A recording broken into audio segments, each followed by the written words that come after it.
My name's Emil. I'm a digital strategist. I answer marketing questions. Today we have a question I love.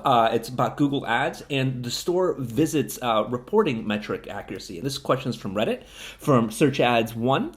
Trusting store visits. Hi guys. So I work for an agency that does the digital, mostly Google Ads, for an industry where 90% of sales happen in store. This is a tough gig just out the gate.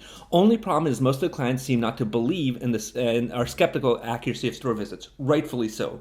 And so he just elaborates how his boss prefers the intent of people looking for directions and can we report on this? And overall, is it even something to optimize for? I love this question, and I think what I'm about to talk about, I'm the only person that I personally know that has primed a Google local campaign for this specific metric. So in this video, I'm going to cover Google Ads store visits metric in general and how to approach it, why it's mostly useless and it's not Google's fault, and what proper setup looks like, at least in my opinion, since I don't know anybody else who's done it. But first, every Sunday I send out one email that recaps all the marketing questions I answered that week. If you want to stay up to date on best practices, strategies, and become an overall stronger marketer, I think you would really enjoy this recap. It would mean the world to me if you could subscribe to the newsletter and my YouTube channel. Now, back to the answer.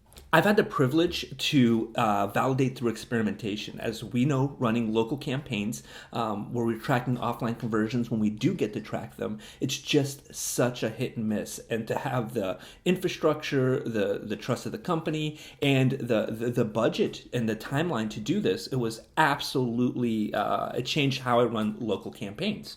And I recorded a video. Look at this handsome, intense guy. I recorded a video on how I deploy smart campaigns which optimize for Google local actions. And I'll link the video below. But I want to kind of address the elephant in the room is why most people don't trust those metrics. So starting here, this is how Google sets itself up, right? They know that somebody's going to go in a research phase. So let's say you're a furniture store. And as you're in the research phase, you're looking for a bed, a sofa, whatever it is. Google's going to use display, video, maps to get the right person there. So if you follow that priming the campaign like I have through a funneled system and teaching Google who's valuable to me, and putting in the best badass display campaigns, having a handful of videos, and continuously updating your GMB and getting reviews, Google's going to use all that to its advantage to stack successes. And then, unfortunately, because Google local campaigns and these metrics, they're black boxes. They're the black boxes for local businesses as smart shopping is for e-commerce businesses. You don't get much data back, but you get impressions and clicks, and then we're forced to create some reports from what Google's telling us. And this is where that circular questioning comes in and the doubtfulness of how accurate these numbers are.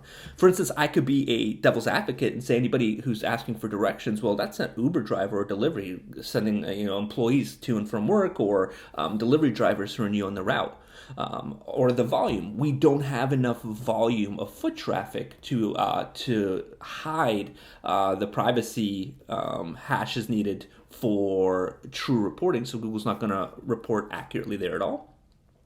Didn't lead to sales. Even though all this is aligned, did we see a sales bump? I mean, that's one that I always get from store owners before I had this case study up my sleeve. Are we just spending money? I mean, this campaign, there's no validation. Are we just spending money? And then, of course, how accurate is all of this anyway? And these questions for me have always been the knife that just keeps going in because I know these campaigns work. And the last coup de grace was existing customers. Sure, all this works, but they're probably my existing customers and they're looking for me. I've heard it all.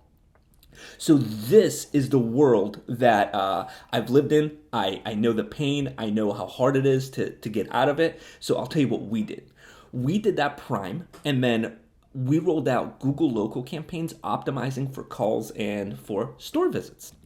So can you tell, and this is entire quarter, so this is great data, and they have steady traffic all year. This is such a perfect case study. Can you tell where we deployed the local campaign? Well, that local campaign peak is right here. It is exactly what we're looking for. And when you look at the visits to your website, request directions, and calls, here they are. And these numbers, what I like about them is then we had the entire internal team working with us, so the company at the store, because offline tracking is absolutely critical to validating this works. What we had to do was we told them how we wanted things to be tracked. We wanted to track internally our own traffic. So as people walked in, they had a counter. This was the entire time. So before we deployed the campaigns and after we deployed the campaigns. Then if somebody were to purchase, they got bagged into a new customer or existing customer, and then their existing customers were batched into a aged system. So that age system means, hey, our typical customer comes back every 6 to 12 months. So if it's been longer than 6 to 12 months, we're putting them in an age returning customer. We're calling a win back.